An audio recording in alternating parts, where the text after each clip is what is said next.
Mr. Neville, shading the lamp to throw the light upon it.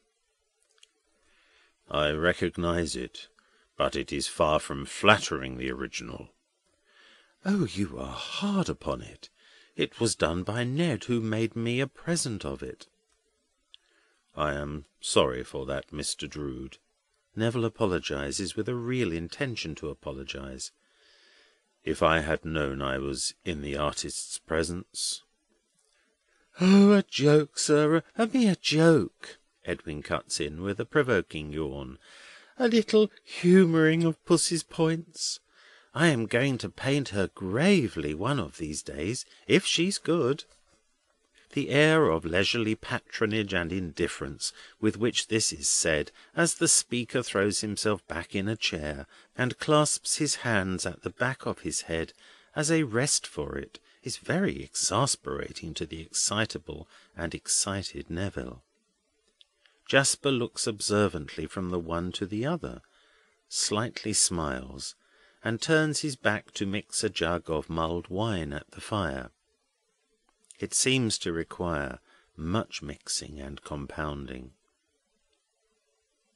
"I suppose, Mr. Neville," says Edwin, quick to resent the indignant protest against himself in the face of young Landless, which is fully as visible as the portrait, or the fire, or the lamp, "I suppose that if you painted the picture of your lady love—" "I can't paint," is the hasty interruption. "That's your misfortune, and not your fault. You would if you could. But if you could, I suppose you would make her, no matter what she was in reality, Juno, Minerva, Diana, and Venus, all in one, eh?" "I have no lady love, and I can't say." "If I were to try my hand," says Edwin, with a boyish boastfulness getting up in him, "on a portrait of Miss Landless, in earnest, mind you, in earnest, you should see what I could do." "My sister's consent to sit for it being first got, I suppose. As it never will be got, I am afraid I shall never see what you can do. I must bear the loss." Jasper turns round from the fire, fills a large goblet glass for Edwin, and hands each his own, then fills for himself, saying: "Come, Mr. Neville, we are to drink to my nephew Ned. As it is his foot that is in the stirrup, metaphorically, our stirrup cup is to be devoted to him. Ned, my dearest fellow, my love." Jasper sets the example of nearly emptying his glass, and Neville follows it. Edwin Drood says, "Thank you both very much," and follows the double example. "Look at him!" cries Jasper, stretching out his hand admiringly and tenderly, though rallyingly too. "See where he lounges so easily, Mr. Neville. The world is all before him where to choose.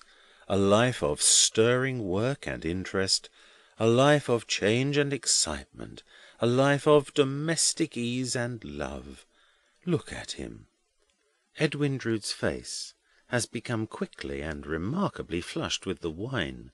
So has the face of Neville Landless. Edwin sits still, thrown back in his chair, making that rest of clasped hands for his head.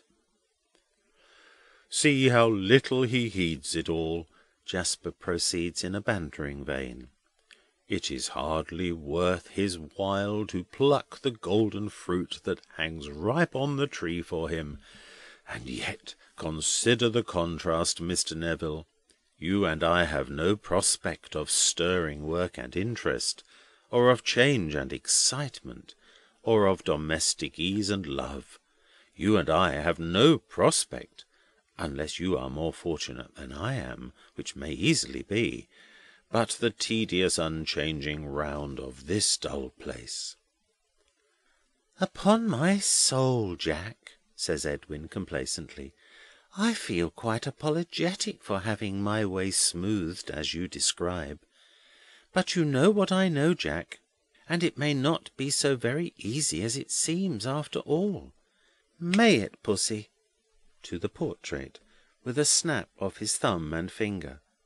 "We have got to hit it off yet, haven't we, Pussy? You know what I mean, Jack?" His speech has become thick and indistinct.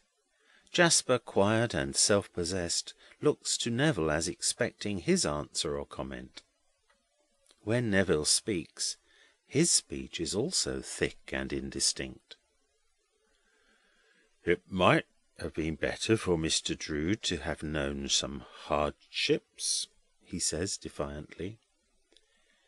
"Pray," retorts Edwin, turning merely his eyes in that direction, "pray, why might it have been better for Mr. Drood to have known some hardships?" "Ay," Jasper assents with an air of interest. "Let us know why." "Because they might have made him more sensible," says Neville, "of good fortune that is not by any means necessarily the result of his own merits." Mr. Jasper quickly looks to his nephew for his rejoinder. "Have you known hardships, may I ask?" says Edwin Drood, sitting upright. Mr. Jasper quickly looks to the other for his retort. "I have." "And what have they made you sensible of?" Mr. Jasper's play of eyes between the two holds good throughout the dialogue to the end. "I have told you once before to-night." "You have done nothing of the sort." "I tell you I have, that you take a good deal too much upon yourself." "You added something else to that, if I remember." "Yes, I did say something else." "Say it again."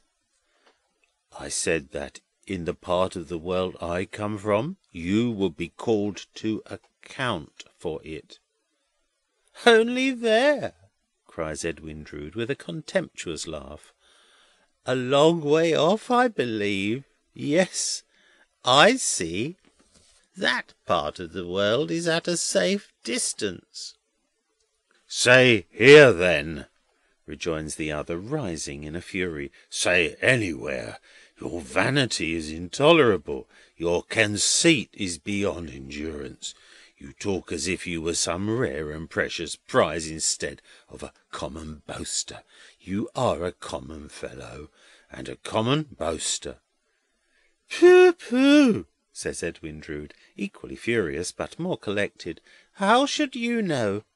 You may know a black common fellow, or a black common boaster, when you see him, and no doubt you have a large acquaintance that way, but you are no judge of white men."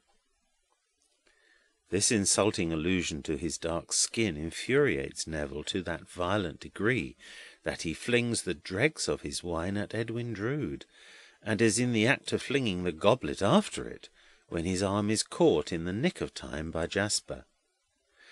"Ned, my dear fellow," he cries in a loud voice, "I entreat you, I command you to be still." There has been a rush of all the three, and a clattering of glasses and overturning of chairs. "Mr. Neville, for shame! Give this glass to me. Open your hand, sir. I will have it." But Neville throws him off, and pauses for an instant in a raging passion, with the goblet yet in his uplifted hand. Then he dashes it down under the grate with such force that the broken splinters fly out again in a shower, and he leaves the house. When he first emerges into the night air, nothing around him is still or steady. Nothing around him shows like what it is. He only knows that he stands with a bare head in the midst of a blood-red whirl, waiting to be struggled with, and to struggle to the death. But nothing happening, and the moon looking down upon him as if he were dead after a fit of wrath, he holds his steam hammer beating head and heart, and staggers away. Then he becomes half conscious of having heard himself bolted and barred out, like a dangerous animal, and thinks, what shall he do? some wildly passionate ideas of the river dissolve under the spell